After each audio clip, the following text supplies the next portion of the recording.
Hello everyone, कैसे आप सब लोग। आई होप आप अच्छे होंगे। वेलकम टू अपनी कक्षा। और मैं आज आपको इलेक्ट्रोकेमिस्ट्री चैप्टर के एनसीईआरटी एक्सरसाइज को सॉल्व कराऊंगा। इस एक्सरसाइज में टोटल 18 क्वेश्चन हैं और इस 18 क्वेश्चन को थोड़ा बेहतरीन, थोड़ा रोचक और थोड़ा इंटरेस्टिंग बनाने के लिए ये हमने इमेज यूज़ किया है ताकि आपका खुद का इंटरेस्ट डेवलप हो इस एक्सरसाइज को सॉल्व करने में। अक्सर बच्चों को एनसीईआरटी एक्सरसाइज सॉल्व करने में प्रॉब्लम होती है क्योंकि उनको इतना बेहतरीन तरीका अभी तक नहीं मिला हुआ है। तो चलिए इलेक्ट्रोकेमिस्ट्री के एनसीईआरटी की एक्सरसाइज की इस यात्रा को शुरू करते हैं और हम चलते हैं पहले क्वेश्चन पर। यहाँ पे लिखा है कि arrange the following metals in order in which the displace each other from the solution of their salts. कौन कौन से मेटल्स दिए गए हैं? एल्युमिनियम दिया है, कॉपर दिया है, आयरन दिया है, मैग्नीशियम दिया है, जिंक दिया है।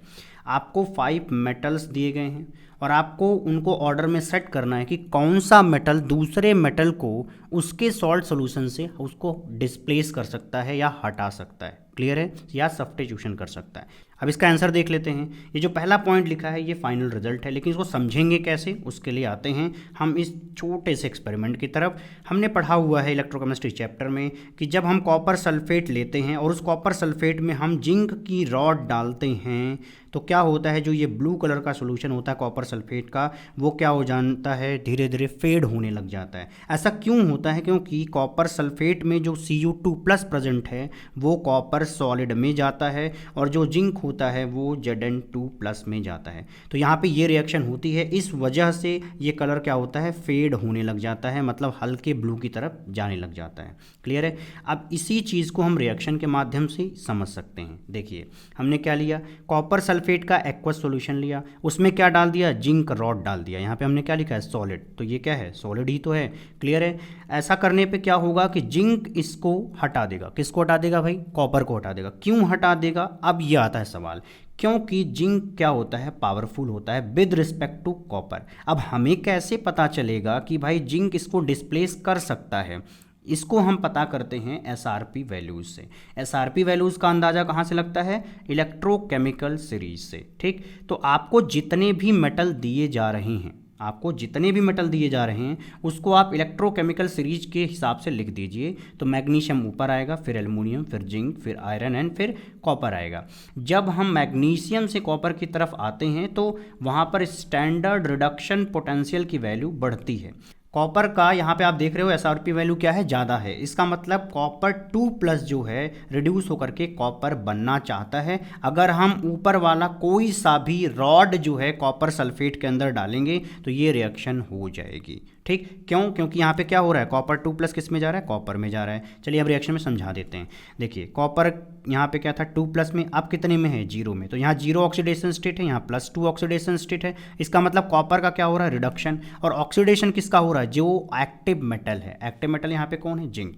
ठीक, तो जो लोग ऊपर रहते हैं वो नीचे वाले को डिस्प्लेस कर देते हैं उसके सॉल्ट सोल्यूशन से। बस यहाँ कहने का यही मतलब है। क्लियर है? ये पॉइंट पढ़िए, क्या लिखा है, more active metal can displace less active metal from its salt solution.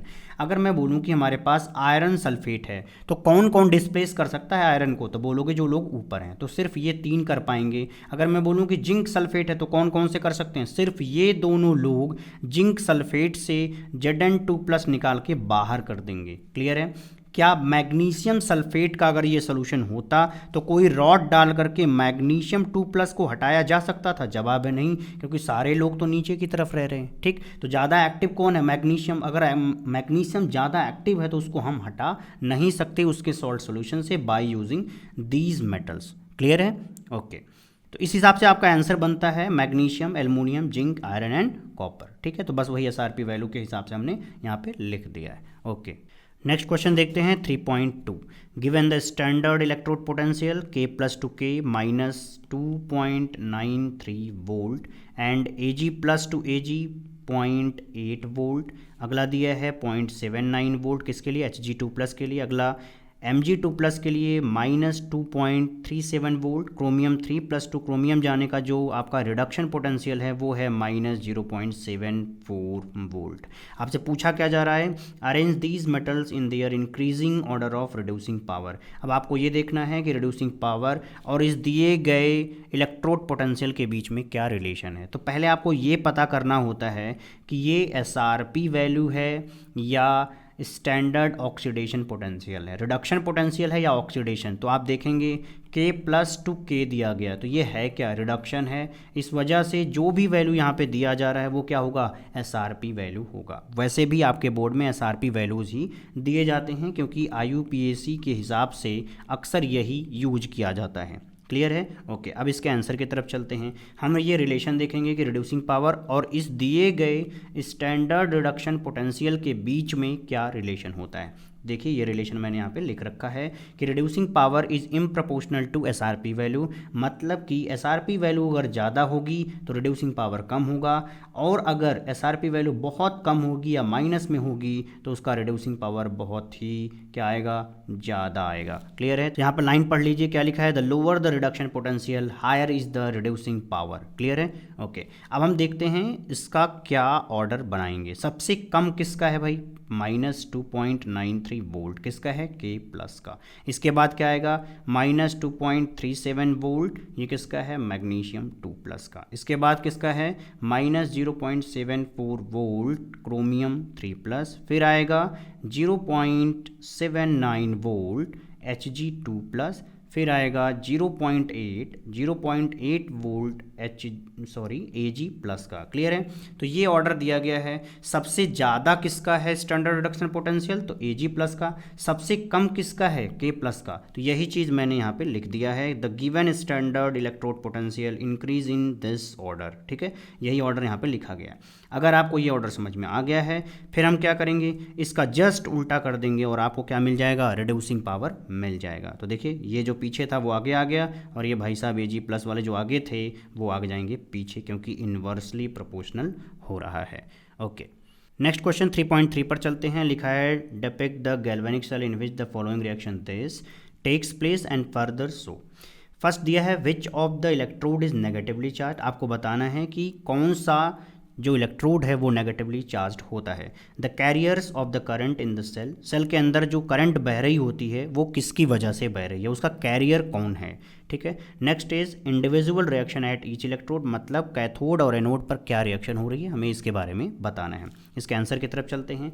आपको यहाँ पर मैं एक कन्वर्जन सिखाता हूँ कि जब आपको ये रिएक्शंस दी जाएं तो इस रिएक्शन से आप सेल कैसे बनाएंगे, बहुत ज़रूरी है। पूरे चैप्टर में बार बार ये चीज़ यूज होगी। ठीक है, एक बार देख लेते हैं। एक छोटा सा ट्रिक है, क्या है, ABC एंड OR। क्या है भाई ये, देखिए A for anode, B for bridge, C for cathode, और कैथोड पे क्या होता है, रिडक्शन, और एनोड पे क्या होता है, ऑक्सीडेशन। सिंपली सिर्फ इससे ही सारा काम बन जाएगा आपका। बहुत सारे सवाल सिर्फ ABC और पर सॉल्व हो जाते हैं। चलिए देखते हैं।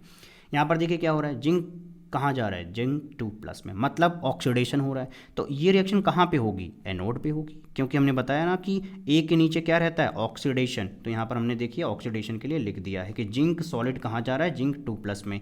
मैंने बोला था ABC, ठीक, B मतलब ब्रिज, तो ये ब्रिज का साइन होता है। देखिए हमने ये ब्रिज का साइन बना दिया। क्लियर है? अब C का मतलब क्या हुआ, कैथोड, और कैथोड पर क्या होता है, रिडक्शन। तो रिडक्शन देखिए किसका हो रहा है, Ag प्लस का Ag में हो रहा है। तो हमने यहाँ पे यही लिखा है, Ag प्लस का Ag में हो रहा है। तो सेल नोटेशन इतना आसान हो गया, क्या, सिर्फ बोलना है ABC और आप बना दोगे ये तुरंत ही। क्लियर है? चलिए इसके फर्स्ट क्वेश्चन को देखते हैं। लिखा है which of the electrode is negatively charge. यार ऑब्वियसली एनोड क्या होता है, नेगेटिवली चार्ज होता है गैल्वेनिक सेल में। तो यहाँ पे एनोड बन किससे रहा है, जिंक सॉलिड से, मतलब जिंक इलेक्ट्रोड। ठीक है, तो Zn इलेक्ट्रोड जो कि एनोड है इज नेगेटिवली चार्ज्ड। अब हम सेकंड पर आते हैं जो कि है the carriers of the current in the cell. ठीक है, सेल के अंदर करंट किस तरीके से बह रही है और सेल के बाहर किस तरीके से बह रही है, इसी के बारे में हमें पढ़ना है। पढ़ लीजिए यहाँ पे क्या लिखा है, the ions are carriers of the current in the cell, मतलब सेल के अंदर आयंस कैरियर होते हैं करंट का, लेकिन एक्सटर्नल सर्किट में करंट जो है कहाँ से बहता है, इस सिल्वर वाले से कहाँ की तरफ जाता है, जिंक की तरफ जाता है, इस वायर में इलेक्ट्रॉन के थ्रू। मतलब बाहर जो है इलेक्ट्रॉन के लिए, मतलब इलेक्ट्रॉन के थ्रू बहता है, अंदर जो है आयंस की वजह से बहता है। इस तरीके से आप कह सकते हो। ठीक है, तो यहाँ पे देखिए समझ में आ जाएगा कि हमने यहाँ पे जिंक को क्या बनाया हुआ है भाई, एनोड बनाया हुआ है। इस साइड हमने क्या बोला, Ag प्लस Ag रिडक्शन हो रहा है, कहाँ पे हो रहा है, कैथोड पे हो रहा है। वही चीज़ मैं दोबारा दोहरा देता हूँ, कैथोड पर क्या होता है, रिडक्शन होता है, और जो कैथोड होता है वो पॉजिटिवली चार्ज होता है गैल्वेनिक सेल में। तो एनोड क्या हो गया, नेगेटिव हो गया, यहाँ पर क्या होगा, ऑक्सीडेशन होगा। आई होप चीज़ें समझ में आ गई हों। ये देखिए बीच में सॉल्ट ब्रिज है। ओके, अब आते हैं थर्ड में लिखा है the individual reaction at each electrode. आपको बताना है कि एनोड और कैथोड पे क्या रिएक्शन हो रही है। यहाँ पे देखिए the reaction taking place at anode, anode पर क्या होता है, ऑक्सीडेशन हो रहा है। ऑक्सीडेशन किसका हो रहा है, जिंक से जिंक सॉलिड जाना, तो यही तो हमने लिखा हुआ है, ठीक है। एनोड पे क्या होगा, ऑक्सीडेशन, तो जिंक सॉलिड किस में कन्वर्ट होगा, जिंक 2+ में, ठीक है। The reaction taking place at cathode, cathode पर क्या होता है, रिडक्शन होता है, तो रिडक्शन की रिएक्शन लिख दो, किसके लिए, Ag के लिए, तो Ag+ एक इलेक्ट्रॉन लेगा और Ag बना देगा, तो ये यहाँ की रिएक्शन हो जाएगी। ओके, नेक्स्ट क्वेश्चन 3.4 देख लेते हैं। Calculate the standard cell potential, मतलब आपको बोला जा रहा है कि E0 सेल की वैल्यू कैलकुलेट करनी है of the galvanic cell in which the following reactions takes place. आपको 2 रिएक्शन दी गई है, ठीक है। इससे आपका जो भी गैल्वेनिक सेल बनेगा उसका आपको E0 सेल की वैल्यू बतानी है, मतलब स्टैंडर्ड सेल पोटेंशियल के बारे में बताना है। एंड क्या कैलकुलेट करना है, delta G0 and equilibrium constant के ऑफ द रिएक्शंस के बारे में आपको बताना है। जो भी चीज़ की ज़रूरत होगी वो आपको दिया जाएगा। आपको इसके स्टैंडर्ड रिडक्शन पोटेंशियल की वैल्यू आपको पेपर में दी जाएगी, कुछ भी याद करने की ज़रूरत नहीं होती, ठीक है। ये सारी चीज़ें आपको दी जाती हैं। अब वही गैल्वेनिक सेल का पहला वाला हमने यहाँ पे लिख रखा है reaction. The galvanic cell of the given reaction क्या है, देख लीजिए, 2 chromium + 3 cadmium 2+, 2 chromium + 3 and 3 cadmium. Clear है। अब देखिए क्रोमियम का क्या हो रहा है भाई, ऑक्सीडेशन हो रहा है। क्रोमियम का ऑक्सीडेशन हो रहा है, इसका मतलब क्या हुआ, AbCOR, बस आंसर हो गया। ए मतलब एनोड, और एनोड साइड में हमें क्या लिखना है, क्रोमियम। क्यों लिखना है भाई, क्योंकि यहाँ पे हो रहा है ऑक्सीडेशन। रिडक्शन किसका हो रहा है, कैडमियम का। देखिए कैडमियम 2+ कहाँ जा रहा है, कैडमियम में, इसका मतलब यहाँ पे लिखा जाएगा, इस साइड लिखा जाएगा। क्लियर है। कैडमियम 2+ किस में जा रहा है, कैडमियम में जा रहा है, और क्रोमियम कहाँ पे जा रहा है, क्रोमियम +3 में जा रहा है। तो शायद समझ में आ गया होगा कि इस सेल रिएक्शन से हम ये सेल नोटेशन किस तरीके से बना सकते हैं। सिर्फ यूज करिए इतने के लिए A, ये तो ब्रिज है इसलिए B, ये क्या लिखोगे, C मतलब कैथोड। क्लियर है। तो हमने लिखा एनोड, फिर लिखा ब्रिज, फिर कैथोड, इधर लिखा ऑक्सीडेशन, इधर लिखा रिडक्शन। ये चीज़ मैं बार बार कह के आपको याद करा रहा हूँ। क्लियर है। ओके, हमसे पूछा गया है स्टैंडर्ड सेल पोटेंशियल, मतलब हमें E0 सेल की वैल्यू बतानी है। E0 सेल की वैल्यू में क्या होता है, राइट माइनस लेफ्ट, ठीक है। E0 = क्या होता है, राइट माइनस लेफ्ट। अब यहाँ राइट साइड में क्या दिख रहा है आपको, कैडमियम 2+ से कैडमियम के लिए लिख रहा है, ठीक। तो कैडमियम वाला जो रिडक्शन पोटेंशियल है वो यहाँ पर आप लिख लीजिए, और जो लेफ्ट साइड वाला है वो क्या हो रहा है, ऑक्सीडेशन वाला हो रहा है, तो उसको आप यहाँ पे लिख दीजिए, ठीक। तो इसको आप घटाएंगे, किस में से घटाएंगे, इसमें से घटाएंगे, यही आपको करना है। क्या मतलब हुआ, राइट माइनस लेफ्ट। तो आपको मिलेगा E0 cell = positive 0.34 volt.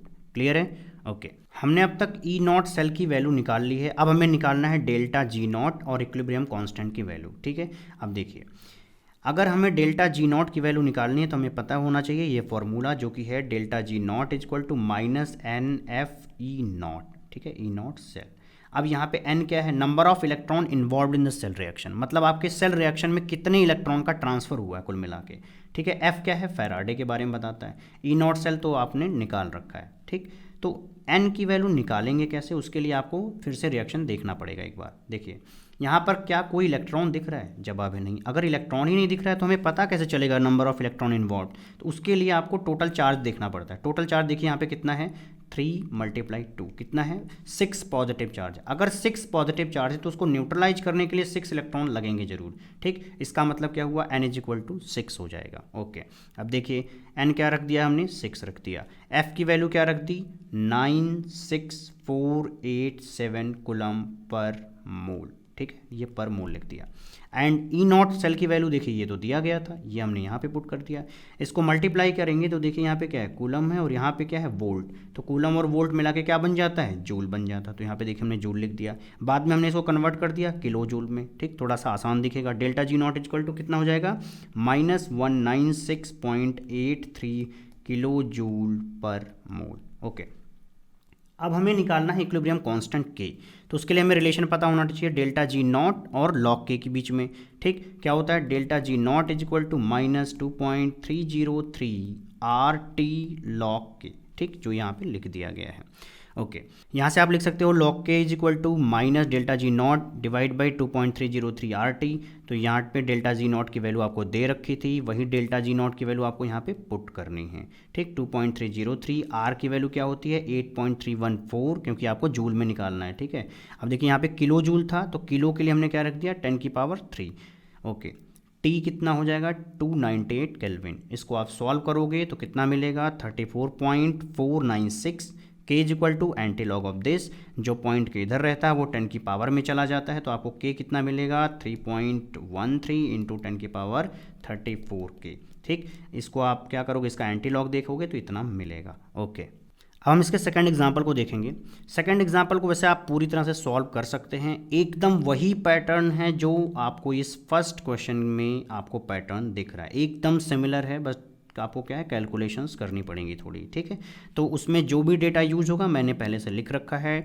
E not iron 3+ से आयरन 2+ में जाना कितना होगा 0.77 वोल्ट, एंड Ag+ से Ag में जाने के लिए कितना है 0.8 वोल्ट। क्लियर है, अगर ये दिया गया है तो आप क्या निकाल लोगे ई नॉट सेल की वैल्यू निकाल लोगे। ई नॉट सेल की वैल्यू कितनी आ जाएगी, इतनी आ जाएगी। फिर ई नॉट सेल और एन यूज करके आप क्या निकालोगे डेल्टा जी नॉट, और डेल्टा जी नॉट यूज करके आप क्या निकाल लोगे के की वैल्यू निकाल लोगे। अब आप सोच रहे होगे क्या सर ये हमारे लिए क्यों छोड़ दिया, भाई एक आध बार प्रैक्टिस करोगे तो क्या होगा दिमाग थोड़ा सा खुलेगा।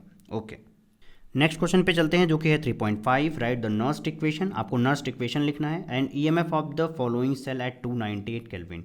298 केल्विन पर हमें ईएमएफ ऑफ द सेल मतलब ई सेल की वैल्यू निकालनी है और नर्स्ट इक्वेशन लिखना है, जो भी आपको ये सेल बना करके दिए गए हैं। इस 4 सेल का आपको ये दोनों काम करने हैं, Nernst equation and EMF of the cell निकालना है।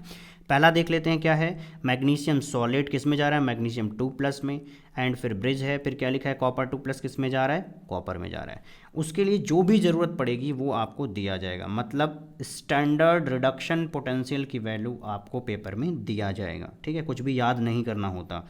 ओके, अब हम आंसर की तरफ चलते हैं। ये पॉइंट मैंने थोड़ा सा आपको बता दिया कि यहाँ पे मैग्नीशियम किस में जा रहा है मैग्नीशियम 2+ में, तो जब आप रिएक्शन लिखोगे तो मैग्नीशियम कहाँ लेके जाओगे मैग्नीशियम 2+ में, और कॉपर 2+ कहाँ जा रहा है कॉपर में, मतलब यहाँ पे क्या हो रहा है रिडक्शन हो रहा है। तो देखिए कॉपर 2+ को हम कहाँ ले जा रहे हैं कॉपर में, तो यहाँ पे इस तरीके से क्या बन गया आपका ये रिएक्शन बन गया। अब आपके पास क्या है रिएक्शन है, अब इस रिएक्शन से हम क्या कर सकते हैं नर्स्ट इक्वेशन लिख सकते हैं, आसानी से लिख लीजिए।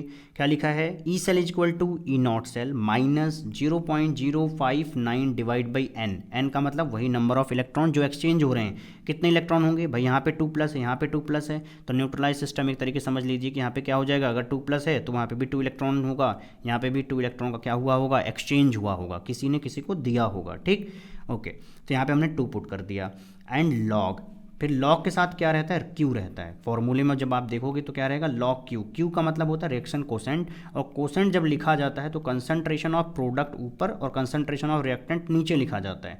तो प्रोडक्ट साइड में क्या है कॉपर है, तो कॉपर सॉलिड के लिए हम 1 लेंगे, यहाँ पे मैग्नीशियम सॉलिड के लिए क्या लेंगे 1 लेंगे, तो क्या बचा मैग्नीशियम 2+ जो कि किधर है प्रोडक्ट साइड, तो प्रोडक्ट साइड वाले को ऊपर लिख दीजिए और कॉपर 2+ वाले को नीचे लिख दीजिए, क्योंकि ये किधर है रिएक्टेंट साइड में। तो ये बन गया आपका नर्स्ट इक्वेशन, इसको सॉल्व कर लीजिए। ई नॉट सेल की वैल्यू हमें बतानी है, तो भाई ई नॉट सेल का मतलब क्या हुआ बताइए, E naught cell is equal to right minus left, right minus left हुआ, राइट में क्या था कॉपर था, लेफ्ट में क्या था मैग्नीशियम था, यही देखिए हमने घटा दिया, तो ई नॉट सेल की यहाँ पे वैल्यू आ जाएगी। फिर माइनस 0.59/2, ठीक, एंड लॉग, अब जो कंसंट्रेशन दिया गया देखिए मैग्नीशियम 2+ का कंसंट्रेशन ये है और कॉपर 2+ का ये है, ये पॉइंट्स हमने यहाँ पे पुट कर दिए। ठीक, कितना हो गया log 10 जो कि बनेगा 1, और यहाँ पे डिवाइड करेंगे तो कितना आएगा -0.029, और इसको सॉल्व कर लीजिए जो कि वैल्यूज आपको ऊपर दी गई हैं, तो हमें कितना मिलेगा 2.7। फाइनली क्या आएगा E cell is equal to 2.67 volt. I hope आपको पहला क्वेश्चन आसानी से समझ में आ गया होगा, पहला पार्ट समझ में आ गया। अब आपको सेकंड, थर्ड, फोर्थ आसानी से समझ में आ जाएगा। ठीक है, ओके, सेकंड को देख लेते हैं। सेकंड में क्या है, आयरन किस में जा रहा है आयरन 2+ में, NH+ किधर जा रहा है H2 में, बस यही रिएक्शन आप लिख दीजिए। देखिए आयरन किधर जा रहा है आयरन 2+ में, H+ कहाँ जा रहा है H2 में। ठीक, तो हमने क्या किया सेल नोटेशन से रिएक्शन बना दिया, अब इस सेल रिएक्शन से नर्स्ट इक्वेशन बना देंगे।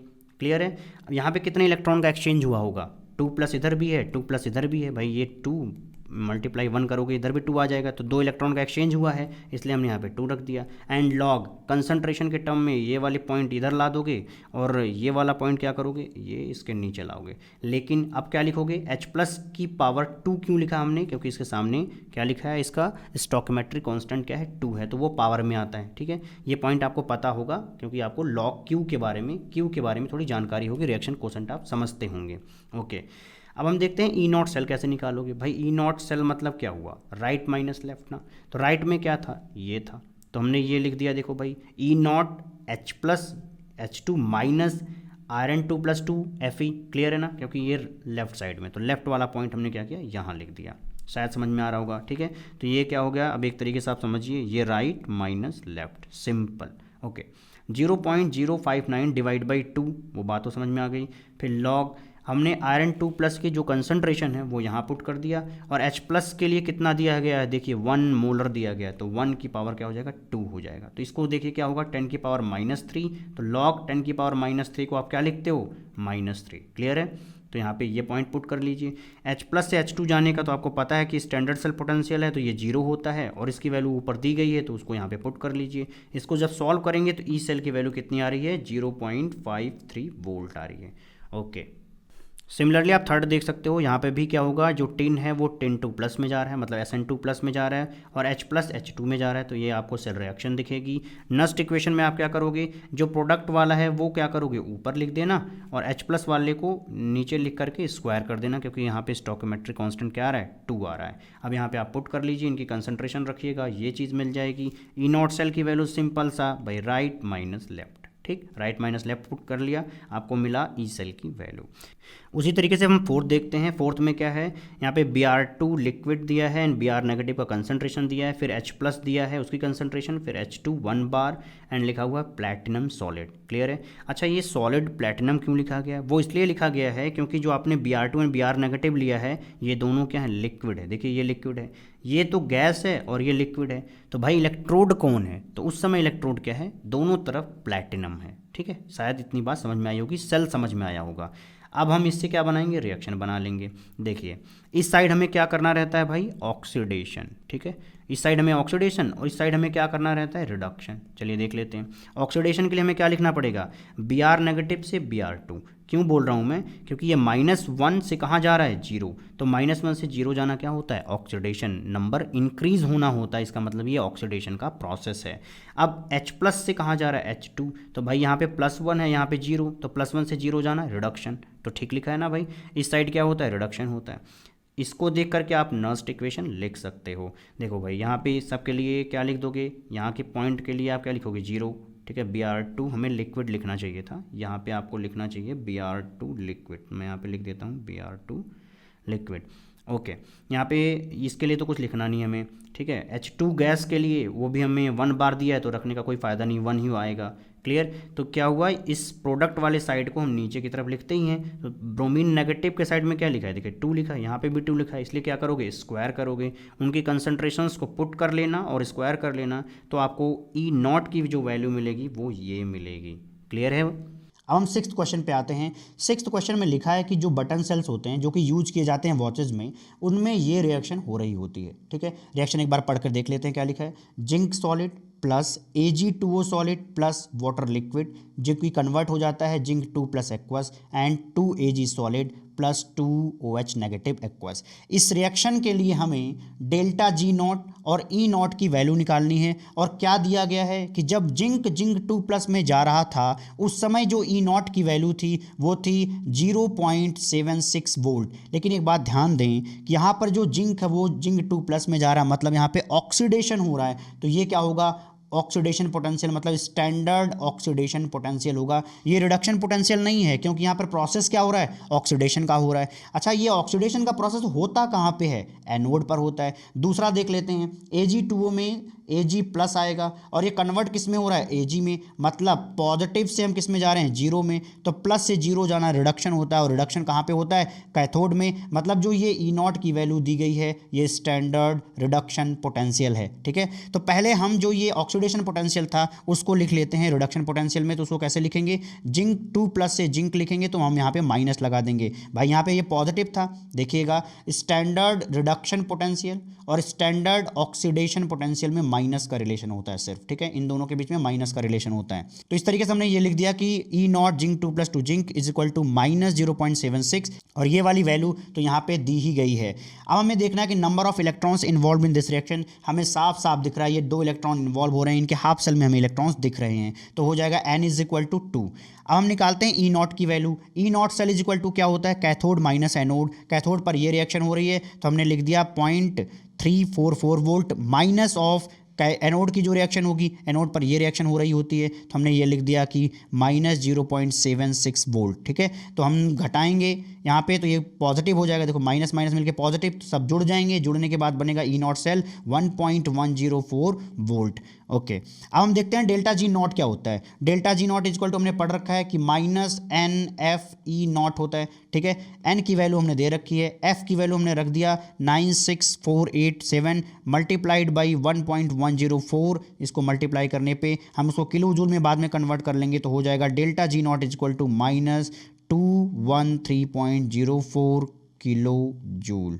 ओके, अब हम चलते हैं क्वेश्चन नंबर 7 पे। क्वेश्चन नंबर 7 में लिखा है कि define conductivity and molar conductivity for the solution of an electrolyte and discuss their variation with concentration. इस क्वेश्चन को हमने पहले ही डिस्कस कर रखा है क्लास नोट्स में, आपको थ्योरी पढ़ाते वक्त समझा दिया है कि molar conductivity and conductivity concentration के साथ कैसे वेरी करते हैं, उनका डिफिनेशन भी वहाँ पे दिया जा चुका है, तो मैं यहाँ पे दोबारा डिस्कस नहीं कर रहा हूँ। चलते हैं नेक्स्ट क्वेश्चन पर। अब हम 8th क्वेश्चन देखते हैं, जहाँ पे आपको कंडक्टिविटी दिया गया है और मोलरिटी दिया गया है। देखिए मोलरिटी कितना है, 0.20 m दिया गया है। कंडक्टिविटी दिया गया है आपको 0.0248 s सेंटीमीटर इनवर्स, ठीक। कैलकुलेट क्या करना है, मोलर कंडक्टिविटी, मतलब आपको लैम्डा m की वैल्यू निकालनी है। कैसे निकालेंगे, इस फॉर्मूले से, ठीक है। ये वेल नोन है, आपको याद हो जाना चाहिए अब तक। Lambda m equal to k into 1000 divide by m, ठीक। डायरेक्टली वैल्यूज़ पुट करनी है उनके, ठीक है, क्योंकि सेंटीमीटर इनवर्स में ही अक्सर आपको क्या दिया जाता है, कंडक्टिविटी दिया जाता है। नहीं दिया है तो आप कन्वर्ट करके देख सकते हो। ओके, यहाँ पे देखिए k की जगह पे क्या लिख दिया हमने, ये वैल्यू रख दिया। मोलरिटी की जगह पे हमने क्या रख दिया, ये वाली मोलरिटी की वैल्यू यहाँ रख दी, इनटू 1000 ऊपर कर दिया। इसको सॉल्व किया तो क्या आया, lambda m is equal to 124 s centimetre square mole inverse. इन सब का आप क्या रखेंगे, इन सब का आप यूनिट रखेंगे तो आपको लैम्डा m की यूनिट ये मिल जाएगी। क्लियर है, ओके। 9th क्वेश्चन पे आते हैं, जहाँ पे लिखा है the resistance of a conductivity cell containing 0.001 m KCl solution at 298 kelvin is 1500 ohm, मतलब 1500 ओम आपको क्या दिया गया है, रेजिस्टेंस दिया गया है किसी कंडक्टिविटी सेल का, जहाँ पर आपके इतना मोलर KCl सॉल्यूशन प्रेजेंट है। What is the cell constant, आपसे सेल कांस्टेंट की वैल्यू पूछी जा रही है अगर वहाँ पे conductivity of that solution is this, ठीक है, मतलब आपको कप्पा की वैल्यू दे दी गई है तो ये आपने यहाँ पे लिख दिया conductivity is equal to 0.146 into 10⁻³ जो यहाँ पे दिया है s सेंटीमीटर, ठीक है, इनवर्स दिया है। ओके, रेजिस्टेंस की वैल्यू लिख दी। अब आपको पता होना चाहिए कि जो सेल कांस्टेंट होता है वो क्या होता है, कंडक्टिविटी डिवाइड बाई कंडक्टेंस, ठीक। तो कंडक्टेंस को हम क्या लिख सकते हैं, 1/, देखिए कंडक्टेंस क्या होता है, कंडक्टेंस को जी से लिखते हैं तो वो क्या लिखा जाता है, 1/r, ठीक। तो कंडक्टेंस की जगह पे अगर 1/r लिखोगे तो रेजिस्टेंस कहाँ जाएगा, ऊपर आ जाएगा। इसका मतलब cell constant is equal to conductivity multiplied by resistance. तो यहाँ पे वैल्यूज़ पुट करिए, यहाँ पे ये वैल्यू देखिए कंडक्टिविटी की रखिए एंड रेजिस्टेंस क्या है 1500 ओम दिया गया था, मल्टीप्लाई कर लीजिए, कितना सेल कांस्टेंट आ जाएगा 0.218 सेंटीमीटर इनवर्स, ये आपका सेल कांस्टेंट की वैल्यू आ जाएगी। ओके, अब हम 10th क्वेश्चन पे चलते हैं। The conductivity of sodium chloride at 298 kelvin has been determined at different concentrations and the results are given below, मतलब कंडक्टिविटी की वैल्यूज़ दी जा रही हैं एट 298 केल्विन अलग अलग कंसंट्रेशन पर। मतलब कि यहाँ पे एक एक्सपेरिमेंट किया गया है जहाँ पर कंसंट्रेशन को हम बदल रहे हैं और रिस्पेक्टिव कंडक्टिविटी को देखिए बदलते हुए हम देख रहे हैं। क्लियर है, ओके। यहाँ पे लेकिन एक चीज़ ध्यान दें कि अगर मान लीजिए आपसे बोला जाए कि इतनी कंसंट्रेशन पर, मतलब 0.001 m पर कंडक्टिविटी कितनी थी, तो क्या बताएंगे 1.237 इंटू 10⁻², ये -2 कहाँ से आया, यही देखिए यहाँ दिया है साइमन मीटर इनवर्स में, यहाँ पे आप लिखोगे साइमन मीटर इनवर्स। ओके, अगला लिखा हुआ है calculate lambda m for all concentrations, मतलब जितने कंसंट्रेशन दिए गए हैं इन सब के लिए आपको लैम्डा एम की वैल्यू निकालनी है। And draw a plot between lambda m and √c, इसके बीच में क्या करना, हमें प्लॉट बनाना है, मतलब ग्राफ बनाना है। Find the value of lambda m not, एक तरीके से इस क्वेश्चन में 3 पार्ट हो गए। आपको लैम्डा एम निकालना है सभी कंसंट्रेशन के लिए, और क्या करना है, ग्राफ बनाना है, और उसी ग्राफ से आपको लैम्डा एम नॉट की वैल्यू निकालनी है। अब हम बात करते हैं इसके आंसर की, जहाँ पे हमने एक टेबल बनाया हुआ, इस टेबल से ही आपको इसका आंसर मिल जाएगा। देखिए यहाँ पे कंसंट्रेशन लिखा है, कंडक्टिविटी लिखा है, और बाद में हम कंडक्टिविटी जो मीटर इनवर्स में था हम उसको सेंटीमीटर इनवर्स में कन्वर्ट करेंगे। तो कंसंट्रेशन का टर्म देखिए कितना लिखा है, 0.001, तो हमने क्या किया, यहाँ पुट कर दिया, वो क्या है 10⁻³ m लिखा गया है। ठीक है, ओके। इसके रिगार्डिंग जो भी सामने लिखा है वो क्या है, 1.237 इंटू 10⁻²। तो देखिए हमने यहाँ पे लिख दिया, मतलब जो कंसंट्रेशन है उसके सामने हमें क्या लिखना है, कप्पा की वैल्यू लिखनी है, या बोलिए कंडक्टिविटी की वैल्यू लिखनी है। तो हमने यहाँ पे कंसंट्रेशन लिखा, यहाँ पे ये लिख दिया। तो इस तरीके से 1 2 3 4 5 कंसंट्रेशंस के लिए हमें क्या चाहिए, 5K चाहिए, हमने लिख रखा है सामने। ओके, हमने अक्सर जो भी चीज़ें पढ़ी हैं वो कहाँ पढ़ा है, सेंटीमीटर इन्वर्स में। तो हम मीटर इन्वर्स को कहाँ लेके जाएंगे, सेंटीमीटर इन्वर्स में, तब हम आसानी से लैम्डा एम की वैल्यू निकाल ले जाएंगे। ठीक है, तो देखिए क्या करना है, मीटर इन्वर्स से जब आप सेंटीमीटर इन्वर्स में जाओगे तो 10⁻² से आपको क्या करना होगा, इसमें मल्टीप्लाई करना होगा। मल्टीप्लाई करो कितना आएगा, देखो 10⁻² करोगे तो कितना हो जाएगा, ये -2 और ये -2 मिलके -4 हो जाएंगे। क्लियर है, तो कितना हो गया, 1.237 इंटू 10⁻⁴, किसके कंसंट्रेशन के रिस्पेक्ट में है, इसके कंसंट्रेशन के। ठीक, ओके। उसी तरीके से हमने सब में 10⁻² से मल्टीप्लाई किया, तो यहाँ पे क्या था 10⁻², और यहाँ पे देखिए सबका क्या आ रहा है 10⁻⁴। ओके, अब हमें निकालना है लैम्डा एम, क्या है ये, मोलर कंडक्टिविटी। उसके लिए फॉर्मूला हमने पढ़ा है, क्या होता है, 1000 multiply kappa divide by molarity is equal to lambda m. ठीक है, तो हमें क्या करना है, सिंपल सी बात है, पुट कर देना है, क्या है, एम की वैल्यू पुट कर दीजिए यहाँ पे नीचे। ठीक, और सेंटीमीटर इन्वर्स कप्पा की वैल्यू पुट करिए ऊपर। ये रखने पर क्या आएगा, इसको और इसको जब पुट किया तो क्या आएगा, लैम्डा एम इतना आएगा, इसको और जब इसको पुट करेंगे तो इतना आएगा। इस तरीके से आपका ये कैलकुलेशन हो जाएगा।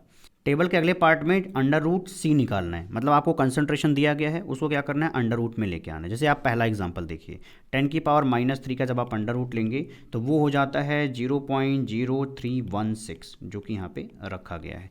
उसी तरीके से यहाँ देखिए 10⁻² का जब आप अंडर रूट लोगे तो कितना हो जाएगा, 10⁻⁻1, और इसको क्या लिखते हैं 0.1, जो कि देखिए यहाँ लिखा गया है। उसी तरीके से सबका आप क्या करिए, अंडर रूट ले लेंगे तो ये वैल्यूज़ आपको मिल जाएंगी।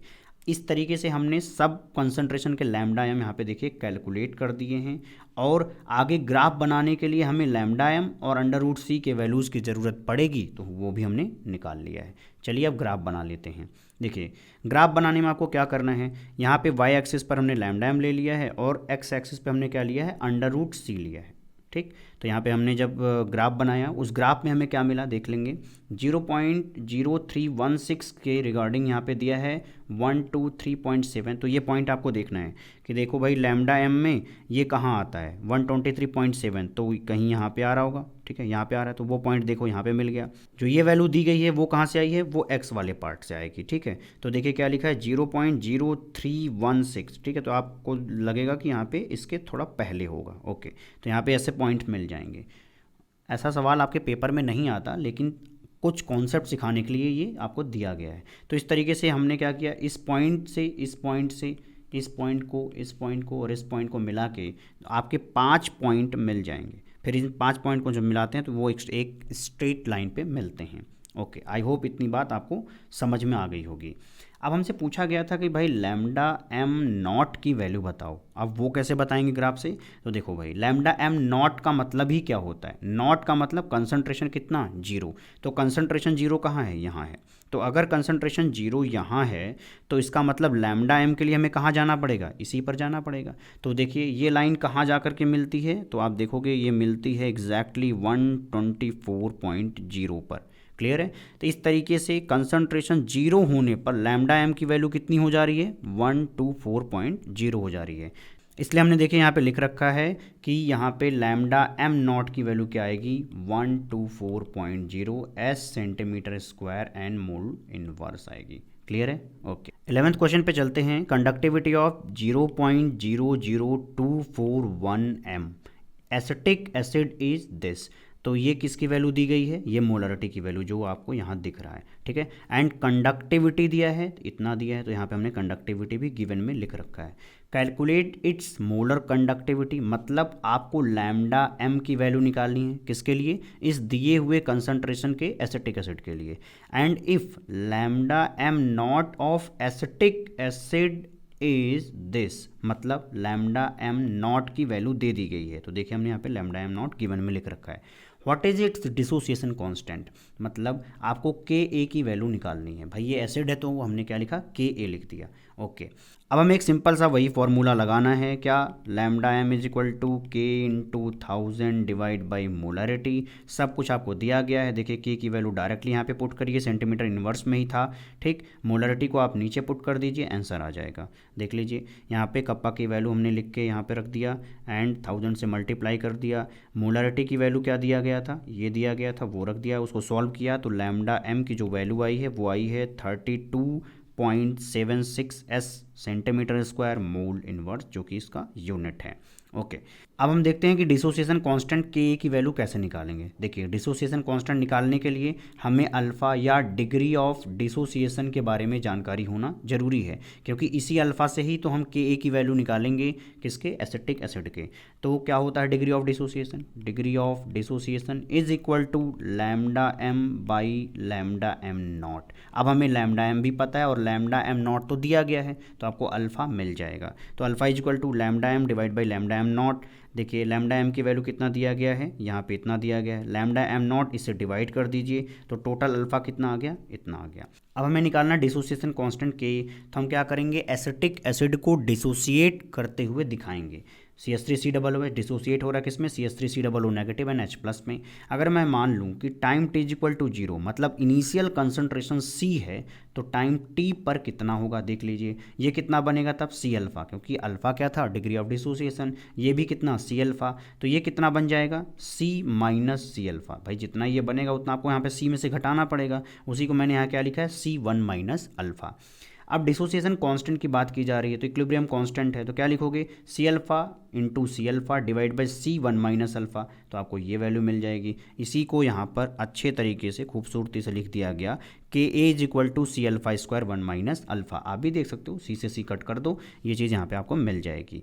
अब हमें अल्फ़ा की वैल्यू पता है, जो कि हम यहाँ पे पुट करके स्क्वायर करने वाले हैं, एंड C की वैल्यू भी पता है, मतलब मोलरिटी की भी वैल्यू पता है। देख लीजिए मोलरिटी की वैल्यू कहाँ दे रखा है, यहाँ पे दे रखा है। इन सब पे हमें K की वैल्यू मिलेगी 1.86 इंटू 10 की पावर माइनस 5, ओके।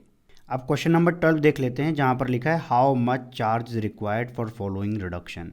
आपको रिडक्शन की रिएक्शन दी जाएगी, बताना आपको है कि कितने चार्ज की रिक्वायरमेंट वहाँ पर है। पहला लिखा हुआ है कि 1 मोल ऑफ एल्युमिनियम 3+2 एल्युमिनियम, ठीक है। इसको सॉल्व करते हैं, इसके आंसर की तरफ आते हैं। देखिए पहला ये पॉइंट पढ़ लीजिए कि charge on 1 mole electron is equal to 1 faraday, जो कि बराबर होता है 96500 कूलम के, ठीक है। इतनी बात समझ में आ रही है। मतलब ये कुल मिला के कि अगर कहीं पर 1 मोल इलेक्ट्रॉन की बात की जाए, 1 मोल इलेक्ट्रॉन के चार्ज की बात की जाए, तो आप क्या बोलोगे कि वहाँ पर 96500 कूलम चार्ज प्रेजेंट है, ठीक है। अब इसके फर्स्ट वाले पार्ट पर आएँ तो वहाँ पर लिखा है कि एल्युमिनियम 3+ कन्वर्ट हो रहा है एल्युमिनियम में। तो अगर आपसे पूछूं कि अगर एक एल्युमिनियम 3+ को एल्युमिनियम में जाना है तो कितने इलेक्ट्रॉन को एक्सेप्ट करना पड़ेगा, ऑब्वियसली 3 इलेक्ट्रॉन। कैसे पता चला, भाई 3+ है तो 3 इलेक्ट्रॉन चाहिए, तभी तो मिलकर के न्यूट्रल एल्युमिनियम बनेगा। क्लियर है ना। इसका मतलब हुआ कि यहाँ पर रिएक्शन इलेक्ट्रोड की ये हो जाएगी, एल्युमिनियम 3+ + 3 इलेक्ट्रॉन बन जाता है एल्युमिनियम। अगर हमारे पास 1 मोल दिया है तो हमें कितने मोल इलेक्ट्रॉन की ज़रूरत पड़ेगी, तो 3 मोल इलेक्ट्रॉन की ज़रूरत पड़ेगी। और आपसे अगर मैं पूछूं इस 3 मोल इलेक्ट्रॉन पर कितना चार्ज प्रेजेंट होगा, तो आप बोलोगे 3 फैराडे चार्ज प्रेजेंट होगा। अगर कूलम की भाषा में बोला जाए तो 3 × 96500, तो ये आ जाएगा, क्योंकि यहाँ से आप देख रहे हो charge on 1 mole electron is this, okay. अब सेकंड नंबर पे आते हैं, जहाँ लिखा है 1 mole of copper 2+ to copper. देखो कॉपर 2+ है, उसको कहाँ जाना है, कॉपर में। कितने इलेक्ट्रॉन का लेन देन होगा, 2 इलेक्ट्रॉन का, ठीक है। 2 इलेक्ट्रॉन अगर आप इसको दोगे तो ये न्यूट्रल होकर के कॉपर बना देगा। तो इसका मतलब यहाँ पे 2 फैराडे चार्ज होगा अगर आपको 1 मोल ऑफ कॉपर 2 प्लस को रिड्यूस करके क्या बनाना है, कॉपर बनाना है। तो फैराडे को आप कूलम में कन्वर्ट कर सकते हो मल्टीप्लाई करके 96500, 2 पहले से था, ठीक है, क्योंकि 2 फैराडे यूज़ किया गया तो टोटल इतना कूलम आ जाएगा। ओके, अब आते हैं थर्ड पॉइंट पे।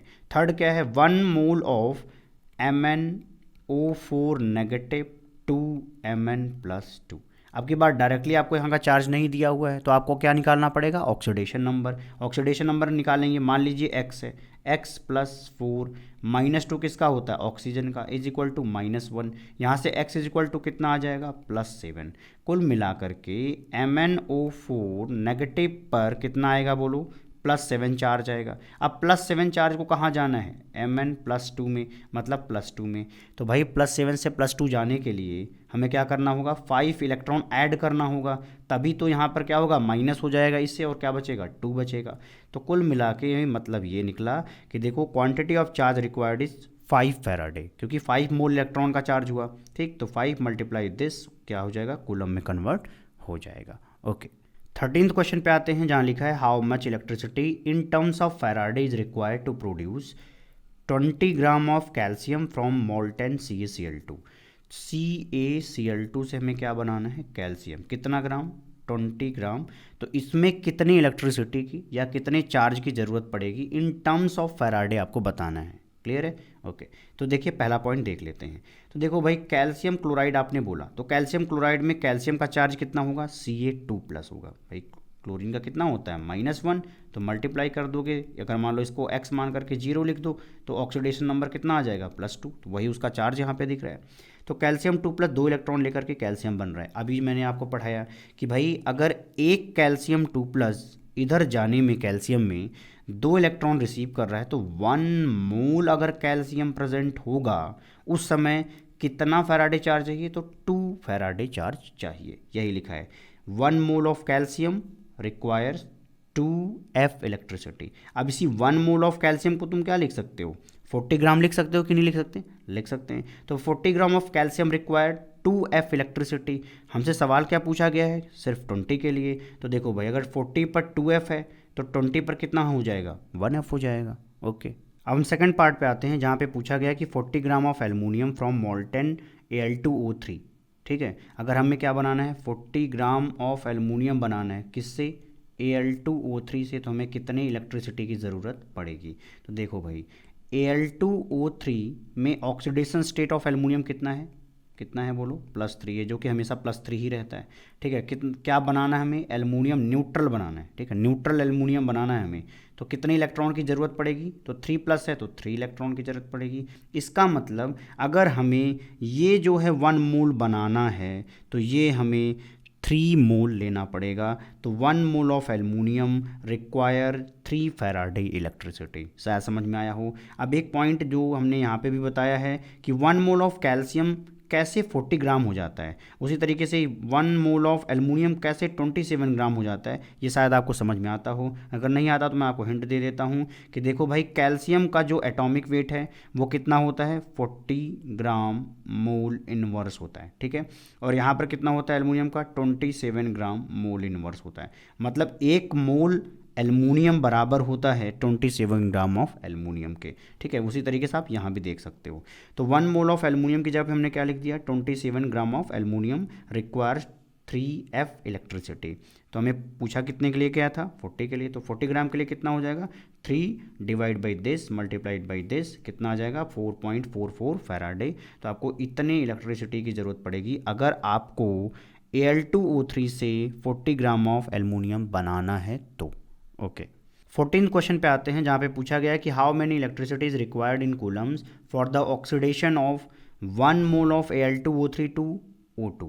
देखो भाई इसका आंसर देख लेते हैं। तो पहले समझिए किसका क्या ऑक्सीडेशन नंबर है, H2O से हमें क्या बनाना है, O2 बनाना है। O2 में ऑक्सीडेशन नंबर अगर देखा जाए ऑक्सीजन का तो कितना है, 0 है।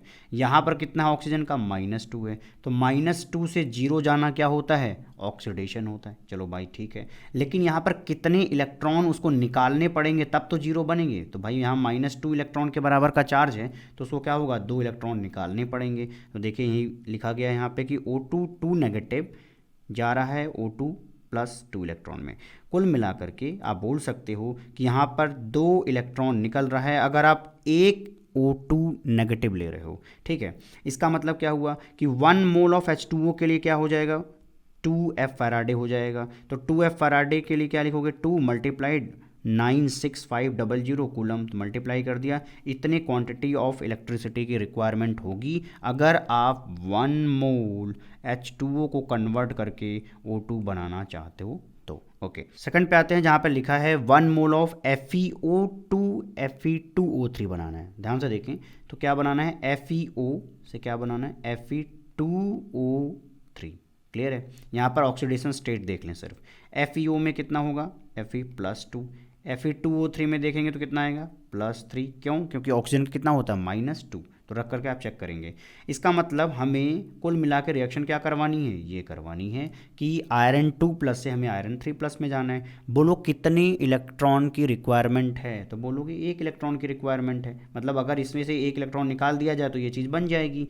तो अगर हमारे पास 1 Fe2+ है तो वहाँ से 1 इलेक्ट्रॉन निकालने पर ये बनेगा। तो अगर हमारे पास 1 मोल Fe2+ होगा तो बताइए कितने इलेक्ट्रॉन जैसे चार्ज की जरूरत पड़ेगी, 1 मोल इलेक्ट्रॉन चार्ज मतलब 1 फैराडे।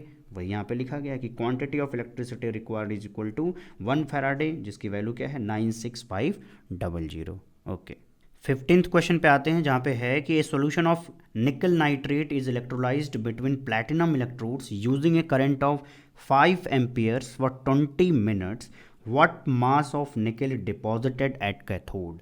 कैथोड पे कितना मास डिपॉजिट हो जाएगा निकल का अगर हम निकल नाइट्रेट को क्या कर रहे हैं, इलेक्ट्रोलाइज करा रहे हैं, किसके बीच में, प्लैटिनम इलेक्ट्रोड्स के बीच में। तो उसके लिए हमने एक फिगर बना रखा है आपके लिए खूबसूरत सा, देख लीजिए क्या लिखा है यहाँ पे। प्लैटिनम के इलेक्ट्रोड्स हैं, वहाँ पे हमने निकल नाइट्रेट डाल रखा है, ठीक है। इसमें 5 एम्पियर का करंट बहा दिया है। और क्या होगा, निकल 2+ जो इस सॉल्यूशन के अंदर प्रेजेंट होगा, ये निकल 2+ कहाँ जाएगा, कैथोड पर। क्यों जाएगा, उससे इलेक्ट्रॉन मांगने जाएगा। भाई ये नेगेटिवली चार्ज, इन्हीं के पास इलेक्ट्रॉन है, वो उससे इलेक्ट्रॉन लेगा और किस में कन्वर्ट हो जाएगा, निकल में, जो कि यहाँ कैथोड के नीचे या कैथोड के ऊपर आसपास देखने को मिलेगा डिपॉजिट के फॉर्म में। इतनी बात क्लियर है।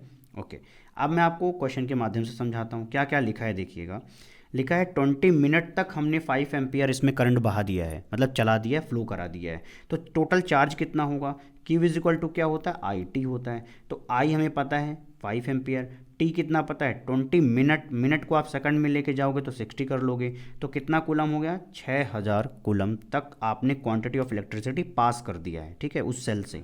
आप ऐसे बोल सकते हो। अब देखो, निकल 2+ 2 इलेक्ट्रॉन लेकर के निकल बनाता है, मतलब अगर मैं आपसे कहूँ कि हमारे पास सिर्फ एक निकल 2+ है तो उसको 2 इलेक्ट्रॉन चाहिए अगर उसको निकल सॉलिड बन के डिपॉजिट होना है तो।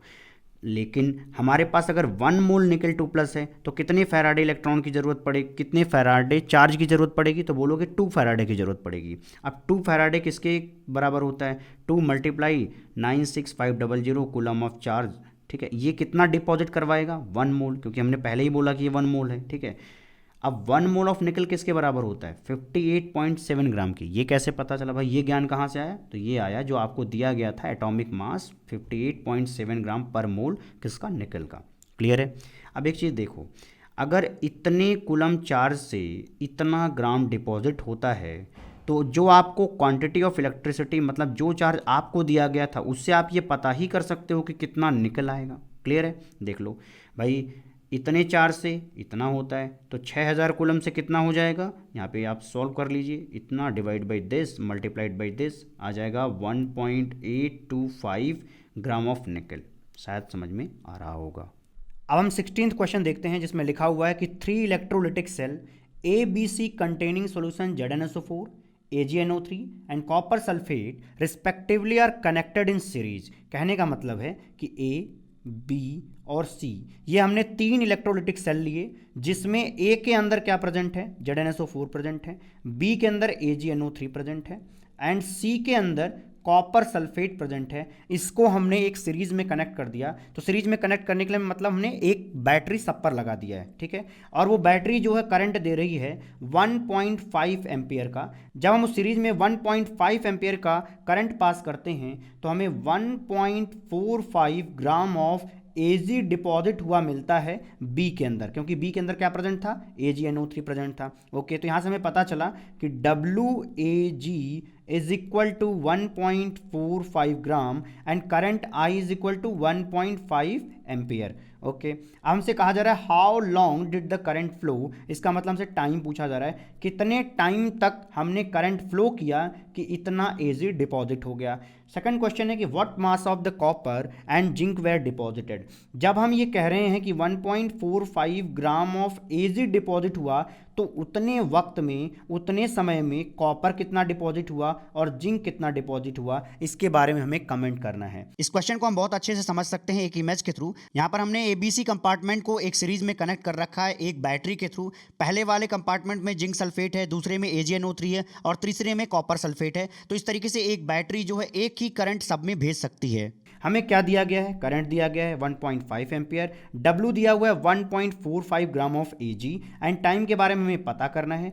हमें देखो पता है कि सिल्वर का जो इक्विवेलेंट वेट होता है 108 होता है। यहाँ पर N इक्वल टू 1 होगा और N इक्वल टू 1 कहने का मतलब है कि जो हमारा Ag प्लस है वो एक इलेक्ट्रॉन लेकर के Ag बना रहा है। क्या हमें ये E इक्वल टू 108 याद रखना है? जवाब है नहीं। इक्विवेलेंट वेट क्या होता है? इक्विवेलेंट वेट होता है atomic weight divide by valency factor. इसके लिए वैलेंसी फैक्टर कितना है, 1 है, तो यहाँ पर 1 रख देंगे। तो एटॉमिक वेट हमें पता है Ag का कितना होता है 108 डिवाइड बाई 1, तो हमें मिल जाएगा इक्विवेलेंट वेट 108। ठीक है, अब हमें टाइम पता करना, तो टाइम हम कहाँ से निकाल सकते हैं, फैराडेज फर्स्ट लॉ लगाते हैं। फैराडे के फर्स्ट लॉ में हमने क्या देखा था कि W is equal to Z Q, जिसको हमने लिखा था आगे Z into I into T, क्योंकि हमें I दिया है और T निकालना है। Z के बारे में हम कैसे कमेंट करते हैं, देखो Z क्या होता है E by N F into I into T into W. तो ये फाइनल फॉर्मूला होता है जो कि हमने पढ़ा हुआ था Faraday's first law of electrolysis में। तो यहाँ से हम क्या निकाल लेंगे, time T is equal to क्या हो जाएगा WN into F divide by E into I.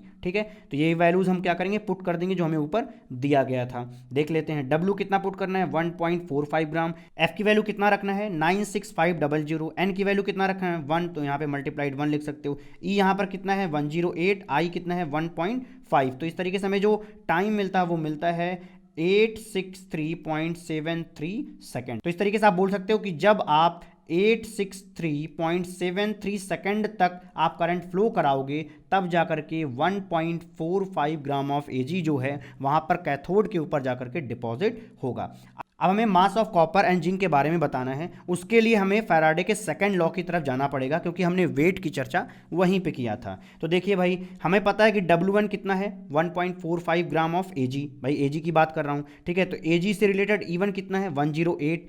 W2 हमें पता करना है, यहाँ पे W2 क्या है, W2 है वेट ऑफ कॉपर जो कि डिपॉजिट हुआ, ठीक है।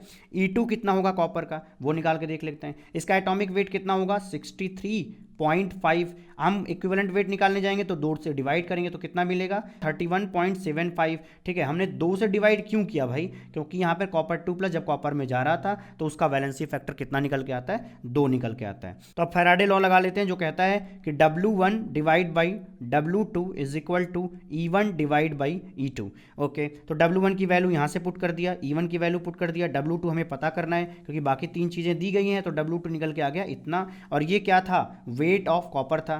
तो जब 1.45 ग्राम ऑफ Ag डिपॉजिट हो रहा था कैथोड पर, उतने समय में 0.426 ग्राम ऑफ कॉपर जो है डिपॉजिट होगा। सिमिलरली हम जिंक की बात करेंगे। जिंक के केस में भी हम W1 क्या लेंगे 1.45 ग्राम ले लेंगे Ag वाला, ठीक है। E1 कितना लेंगे 108 और E2 हम कितना लेंगे जिंक के लिए, तो यहाँ पर देख लेते हैं कैसे निकाला है। एटॉमिक वेट ऑफ जिंक कितना होगा 65.3 होगा। इसको अगर हम 2 से डिवाइड कर दें तो क्या बन जाएगा 32.65। तो वो वाली वैल्यूज़ हम पुट कर देंगे यहाँ पर। तो इस तरीके से हमें W2 मिल जाएगा, और W2 कितना आता है 0.438 आता है, ठीक है। अब एक बार इस फिगर को दोबारा देखते हैं। देखिए हमने ए बी सी को क्या किया था, एक सीरीज में कनेक्ट किया। इस बैटरी के थ्रू हमने क्या किया, चार्ज इसमें फ्लो कराया। तो सब में एक कैथोड होगा, एक एनोड, एक कैथोड, एक एनोड, एक कैथोड, एक एनोड, इस तरीके से होगा। और हमेशा डिपोजिशन कहाँ पे होगा, कैथोड पर होगा। तो देखिए नीचे कैथोड जो है थोड़ा मोटा हमने बना रखा है यहाँ पर, ताकि हम समझा सकें कि इस पर क्या हो रहा है, जिंक 2+ जो है आकर के डिपॉजिट हो रहा है। इस वाले में Ag+ आकर के डिपॉजिट हो रहा है, और यहाँ पर कॉपर 2+ आकर के कैथोड पर डिपॉजिट हो रहा है। यहाँ हमने WZN लिखा हुआ है जो यहाँ पर डिपॉजिट हो रहा है, WAG क्या है जो यहाँ पर डिपॉजिट हो रहा है, WCU क्या है वो वेट है जो इनके ऊपर आकर के डिपॉजिट हो रहा है। तो इस तरीके से ये क्वेश्चन अच्छे से समझ में आया होगा, और इससे हमने बहुत सारे कॉन्सेप्ट सीख भी लिए हैं। 17th क्वेश्चन पे आते हैं, जहाँ में पूछा जा रहा है कि predict if the reaction between following is feasible और नॉट। आपको बताना है कि अगर हमें इन दोनों के बीच में रिएक्शन करवाना हो, क्या ये रिएक्शन होगी या नहीं होगी। ठीक है, तो आपको यहाँ पे 5 क्वेश्चन दिए गए हैं, ये सारी चीज़ें मैं आपको समझाऊंगा इनका हेल्प लेकर के। मतलब हमें यहाँ पे स्टैंडर्ड रिडक्शन पोटेंशियल की वैल्यू दी गई हैं। ठीक है, जो भी रिक्वायर्ड चीज़ें होंगी वो आपको दी जाएंगी, कुछ भी इनमें से याद करना नहीं होता, तो आपके मन में ये सब भ्रम नहीं होना चाहिए। देखिए मैंने क्यों बोल दिया कि ये स्टैंडर्ड रिडक्शन पोटेंशियल है, जबकि यहाँ पे लिखा है कि ये स्टैंडर्ड इलेक्ट्रोड पोटेंशियल है। भाई ये इसी का एक पार्ट हो जाएगा, कैसे देखते हैं। यहाँ पे देखो I2 से कहाँ जा रहा है, I नेगेटिव। तो I2 में कितना है, 0 ऑक्सीडेशन नंबर, यहाँ पे कितना -1। तो 0 से -1 मतलब रिडक्शन, तो इसलिए हमने क्या लिखा हुआ है यहाँ पे SRP, स्टैंडर्ड रिडक्शन पोटेंशियल। ठीक, वैसे भी IUPAC के हिसाब से आपको यही मिलना चाहिए। ओके, चलिए इसके आंसर की तरफ चलते हैं भाई। अगर हमें रिएक्शन की फिजिबिलिटी चेक करनी है ना, तो हमें E0 की वैल्यू क्या चाहिए, पॉजिटिव चाहिए। तो क्या ये चीज़ हमें रटनी है, जवाब है नहीं। हमें देखो सिर्फ एक चीज़ पता है थर्मोडायनेमिक्स पे, डेल्टा G0 क्या होना चाहिए, नेगेटिव होना चाहिए अगर हमें कोई सा रिएक्शन करवाना है तो डेल्टा G0 का फॉर्मूला क्या है, -NFE0। तो आपको समझ में आ रहा होगा कि अगर डेल्टा G0 को माइनस रखना है तो हमें E0 को क्या रखना पड़ेगा, पॉजिटिव। अगर आपने ये नेगेटिव ले लिया तब तो डेल्टा G0 क्या आ जाएगा, पॉजिटिव, और वो रिएक्शन नहीं होगी। तो कुल मिलाकर के बातें कहाँ से आ रही हैं, गिब्स फ्री एनर्जी के चेन से। ठीक है, लेकिन आप समझ सकते हो इतनी बातें याद हो जाती हैं कि E0 सेल इज़ पॉजिटिव, तो क्या होगा, रिएक्शन होगी, अदरवाइज नहीं होगी। देखिए चलिए इसके फर्स्ट क्वेश्चन पे आते हैं, जहाँ पे दिया हुआ था कि आयरन +3 को रिएक्शन कराना है I नेगेटिव के साथ। रिएक्शन कराने पे क्या हो रहा है, देखो आयरन +2 बन रहा है और क्या बन रहा है, I2 बन रहा है। ठीक है, अगर आपको यहाँ पे गेस नहीं हो पा रहा है तो आप ऐसा चेक कर सकते हो, जो चीज़ें आपको दी गई थी उन्हीं में से देखिए क्या बनेगा। भाई I नेगेटिव I2 का रिलेशन था, तो ऑब्वियसली वहीं जाएगा, और कहाँ जाएगा, क्लियर है। अब देखो यहाँ पे कि किसका ऑक्सीडेशन हो रहा है, किसका रिडक्शन हो रहा है, हमें ये पता करना है। तो आयरन जो 3+ है वो 2+ में जा रहा है, तो ऑब्वियस बात हो गई यार, यहाँ पे रिडक्शन हो रहा है, क्योंकि +3 ऑक्सीडेशन स्टेट +2 में कन्वर्ट हो रहा है। यहाँ पे I- -1 हो गया, I2 0, मतलब -1 से 0 आना ऑक्सीडेशन। तो आयोडीन का ऑक्सीडेशन हुआ और इसका क्या हुआ, रिडक्शन हुआ। जिसका ऑक्सीडेशन हुआ उसको कहाँ लिखा जाता है, ब्रिज के इस साइड लिखा जाता है भाई, लेफ्ट साइड में लिखा। जिसका रिडक्शन वो उसको हम इस साइड लिखते हैं, शायद क्लियर होगा। ओके, आप चाहो तो इस सेल रिएक्शन से आप पहले क्या बना लो, सेल का नोटेशन बना लो। सेल का नोटेशन बनाने के बाद E0 cell is equal to right minus left कर लो, राइट माइनस लेफ्ट कर लो, तभी आंसर आ जाएगा। देखिए राइट मतलब ये वैल्यू, माइनस लेफ्ट मतलब ये वैल्यू लिखी गई है। ठीक, तो आप सॉल्व करेंगे, ऊपर से देख करके वैल्यूज़ को रख लेना। तो E0 की वैल्यू क्या आ गई, पॉजिटिव आ गई, इसका मतलब ये रिएक्शन क्या होगी, फिजिबल होगी। जब आप रिएक्शन को इस सेल में कन्वर्ट कर रहे थे उस समय आपका ध्यान गया होगा इस प्लैटिनम पर, कि सर इस प्लैटिनम के बारे में आपने कुछ बताया नहीं कि यहाँ पे प्लैटिनम कैसे आ गया, जबकि यहाँ इस रिएक्शन में कुछ प्लैटिनम था ही नहीं। ध्यान से देखिए, यहाँ पे एक्वस लिखा है, ये भी एक्वस है, ये भी एक्वस है, और ये गैस है। मतलब या तो लिक्विड फॉर्म है या तो गैस फॉर्म है, लेकिन ये इलेक्ट्रोड तो नहीं हो सकते ना। तो इलेक्ट्रोड हमें कैसा चाहिए इस समय, इनर्ट इलेक्ट्रोड चाहिए, क्योंकि वो रिएक्शन में इन्वॉल्व नहीं होना चाहिए। ठीक है, तभी तो यहाँ पे नहीं दिख रहा है, तो इसलिए हमने यहाँ पे प्लैटिनम लिख दिया है, क्योंकि भाई ना गैस ना तो एक्वस वाला, इनमें से कोई भी इलेक्ट्रोड का काम तो कर नहीं सकता। इसलिए हमें ऐसी थिंकिंग रखनी और समझनी है कि कब हमें इनर्ट इलेक्ट्रोड लगाना है। तो ऐसी कंडीशन जब एक्वस एक्वस या वाटर लिक्विड ऐसी कोई चीज़ दी गई हो जहाँ पे सॉलिड मेंशन ना हो, उस कंडीशन में आप प्लैटिनम लिख सकते हैं। ओके, इसी क्वेश्चन को अगर मैं बोलूँ कि भाई बिना सेल में कन्वर्ट किए हमें डायरेक्ट आना चाहिए, तो कैसे देखोगे। देखो आयरन 3+ से 2+ गए, ये था क्या, रिडक्शन, ये क्या था, रिडक्शन। ठीक है, ये वाला था ऑक्सीडेशन। ठीक, उस समय आप याद रख सकते हो कि E0 cell is equal to reduction minus oxidation, simple, reduction minus oxidation. ये भी आपको याद नहीं करना है, देखो क्योंकि हमने क्या पढ़ाया था, ABC, तो ये ब्रिज हो गया। कैथोड पर क्या होता है, रिडक्शन, ठीक है। एनोड पर क्या होता है, ऑक्सीडेशन। राइट साइड में कौन है, रिडक्शन, लेफ्ट साइड में कौन है, ऑक्सीडेशन। तो राइट माइनस लेफ्ट का मतलब क्या है, रिडक्शन माइनस ऑक्सीडेशन। इतनी ही तो बात है जब ई नॉट की वैल्यू निकालने जा रहे हो तो, ठीक है। अगर मैं पूछूं आपसे कि रिडक्शन किसका हो रहा है, तो आपको पता है कि आयरन 3+2+ में जा रहा है तो इसी का रिडक्शन हो रहा है। ऑक्सीडेशन किसका हो रहा है, आयोडीन का। डायरेक्टली बिना ये बनाए आप डायरेक्टली ये चीज़ लिख सकते हो। अगर आप ये लिख रहे हो reduction minus oxidation is equal to E naught cell, direct answer आ जाएगा। क्लियर है, आप वहाँ पे फिजिबिलिटी देख सकते हो। चलिए सेकंड देखते हैं, जहाँ पर Ag+Ag में जा रहा है और कॉपर सॉलिड कहाँ जा रहा है, कॉपर 2+ में। आप चाहो तो इसको डायरेक्ट बिना कन्वर्ट किए आप डायरेक्ट सॉल्व कर सकते हो। कैसे, वही रिडक्शन माइनस ऑक्सीडेशन। रिडक्शन किसका हो रहा है, Ag से इसमें, तो देखिएगा ये रिडक्शन, माइनस ऑक्सीडेशन तो किसका, कॉपर वाले का। देखिए यहाँ पे लिखा गया है, सॉल्व करें, ई नॉट की वैल्यू क्या आ गई, पॉजिटिव, तो फिजिबल हो जाएगा। सिमिलरली बाकी मैंने ये डायरेक्ट मेथड से सॉल्व किए हुए हैं, आप देख सकते हो। क्लियर है, ओके। अब हम 18th क्वेश्चन पे आते हैं, जहाँ पे लिखा है कि predict the products of electrolysis in each of the following. ठीक है, हमें इलेक्ट्रोलिसिस करवाना है और उसके प्रोडक्ट्स के बारे में बताना है कि एनोड पे कौन सी रिएक्शन हो रही है और कैथोड पे कौन सी रिएक्शन हो रही है। तो पहला एग्जांपल है कि an aqueous solution of AgNO3 with silver electrode. तो इसका एक बेहतरीन फोटो यहाँ पे दिखेगा, एक पिक्चर इमेज आपको यहाँ पे दिख रहा होगा।